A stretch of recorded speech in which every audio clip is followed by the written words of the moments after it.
tubahaye ikaze hano kuri Buhuru Boy TV.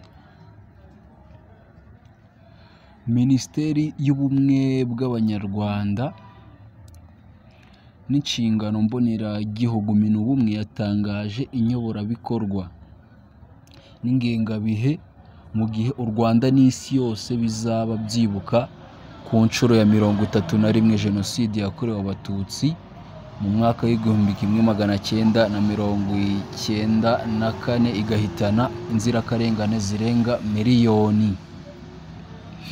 Inyandiko yashyizwe hanze na Minubumwe igaragaza ko mu bikorwa byo kwibuka ku nshuro ya 31 Jenoside yakorewe Abatutsi bizatangira kuri tariki 7 Mata 2025 hazakomezwa kugenderwa ku ngingo yo kwibuka twiyubaka. Tuzazirikana amateka iragira iti tuzazirikana amateka yatumye Jenoside yakorewe Abatutsi ibaho, urugendo rwo kubaka igihugu, ubumwe n'ubudaheranwa by'Abanyarwanda, uruhare rwa buri wese mu kurwanya ingengabitekerezo ya Jenoside n'ibyo igaragariramo byose. Inyandiko kandi ikomeza igira iti hazagaragazwa umwihariko w'umuryango mpuzamahanga kutigira ku mateka bigatuma ibyemezo wiyemeje byo kwigira kuri Jenoside yakorewe Abatutsi mu Rwanda birimo guca burundu umutwe wa FDR n'ingengabitekerezo ya Jenoside mu karere. Igaragaza ko kandi tariki ya 7 Mata mu rwego rw'igihugu icyumweru cy'icyunamo kizatangirizwa ku rwibutso rwa Jenoside rwa Kigali, ari naho umuhango wo kwibuka uzabera ku rwego rw'igihugu. Hateganyijwe urugendo rwo kwibuka ruzahagurukira ku nteko ishinga amategeko rugasorezwa kuri BK Arena ahazabera umugoroba w'ikiriyo. Ibi bikorwa bikazanyuzwa kuri radio na televiziyo by'u Rwanda. Minubumwe ivuga ko mu turere icyumweru cy'icyunamo kizatangirizwa ku rwibutso rw'akarere cyangwa ku rundi rwibutso ruzagenwa n'akarere. Mu midugudu yose hakazaba igikorwa cyo kwibuka kizarangwa no gutanga ikiganiro cyateguwe na Minubumwe no gukurikira ubutumwa bw'umunsi.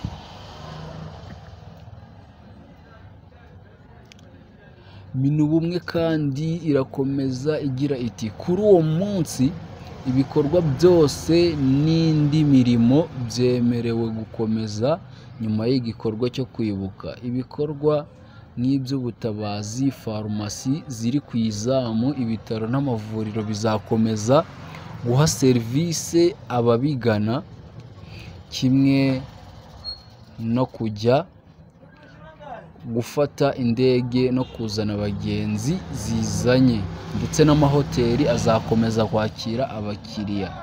Igaragaza ko kandi hagati ya tariki 7 na 13 Mata 2025 hari icyumweru cy'icyunamo. Muri icyo cyumweru kuva tariki 7 kugeza kuri 12 Mata hateganyijwe ibikorwa byo kwibuka ahantu hatandukanye mu gihugu ku matariki yemeranyijweho n'inzego zibishinzwe. Tariki ya 10 Mata hateganyijwe ikiganiro kizahabwa abahagarariye ibihugu byabo n'imiryango mpuzamahanga mu Rwanda.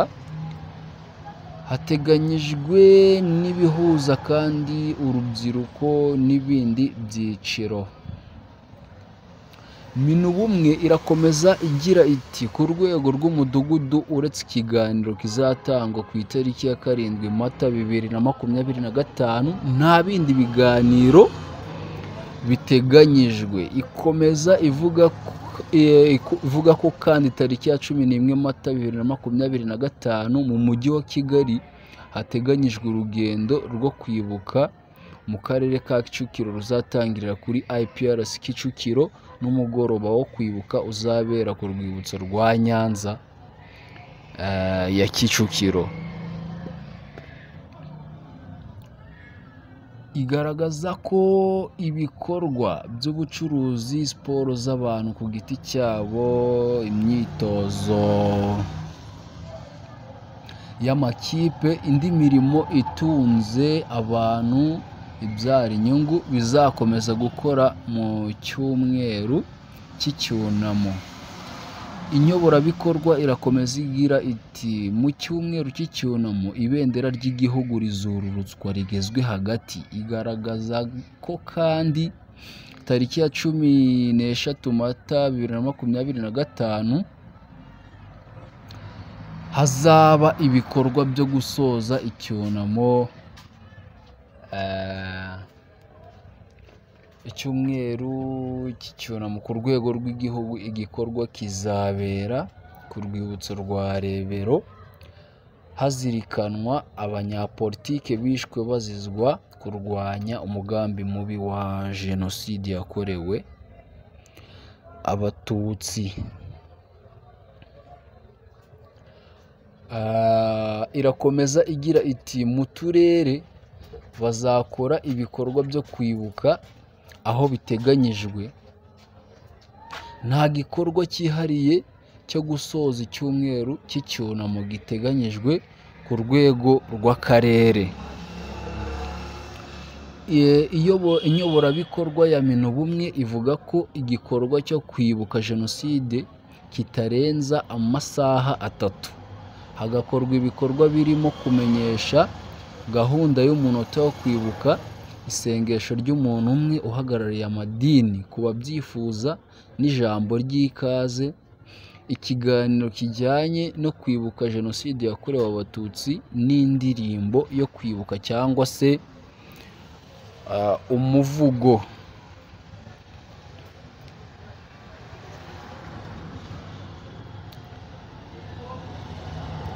Ubutumwa n'ubutumwa bw'uhagarariye abashyinguye.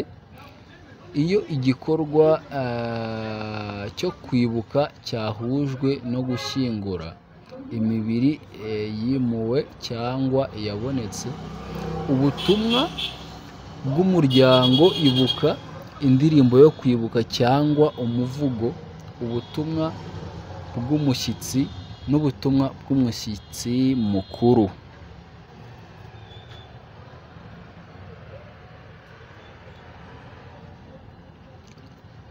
Minisiteri y'Ubumwe bw'Abanyarwanda n'Inshingano Mboneragihugu ivuga ko igikorwa cyo kwibuka mu bigo bya leta, ibyigenga n'iby'abikorera na ambasade z'ibindi bihugu bizakorwa ku munsi watoranijwe hagati ya tariki 8 z'ukwezi kwa 4 na tariki 3 Nyakanga 2025. Irakomeza igira iti buri rwego rwishakira utanga ikiganiro ubifitemo ubumenyi, yaba umukozi warwo cyangwa uturutse ahandi, akifashisha inyoborakiganiro yatangajwe na Minubumwe. Ubwo ni minisiteri murabizi. Ivuga ko kandi ibigo by'amashuri bizateganya umunsi wihariye wo kwibuka no guhabwa ikiganiro mu gihe abanyeshuri bazaba bavuye mu biruhuko. Irakomeza ivuga ko misa n'amateraniro bidashyirwa mu gikorwa cyo kwibuka, ariko mu gihe icyo gikorwa cyateguwe n'umuryango ushingiye ku myemerere cyangwa ibigo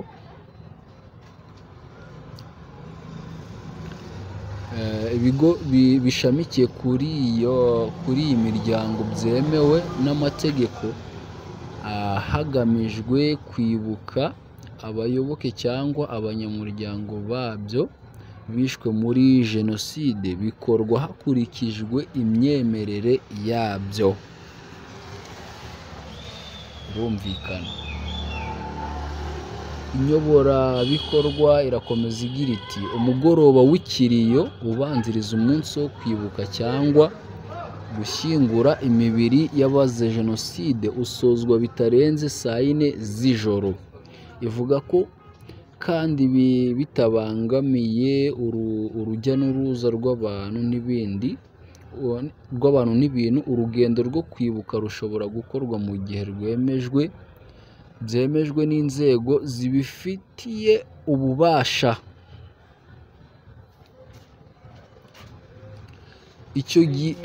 Icyo gihe hirindwa gufunga imihanda, inzira n'ibindi bikorwa kandi rugakorwa mu ituze. Bavuga ko kandi mu rwego rwo gusigasira amateka inzego zateguye igikorwa cyo kwibuka zigirwa inama yo gufata no kubika amajwi n'amashusho by'ubuhamya bwatanzwe.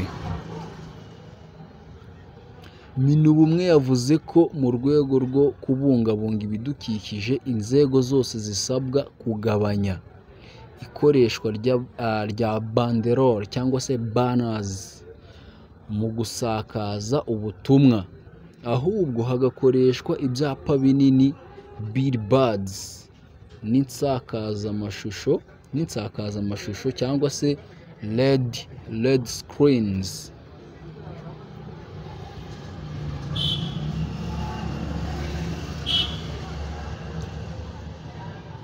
Irakomeza igira iti nyuma y'icyumweru cy'icyunamo ibirango byo kwibuka bizamanurwa bikomeze gukoreshwa gusa igihe hateguwe igikorwa cyihariye cyo kwibuka. Abaturarwanda bose muri rusange barasabwa kwitabira ibikorwa byo kwibuka no gukurikira ibiganiro bizatangwa binyuze ku maradiyo na televiziyo ndetse n'imbuga nkoranyambaga zigiye zitandukanye. Ndabashimiye cyane, reka dukomeze kwibuka twiyubaka.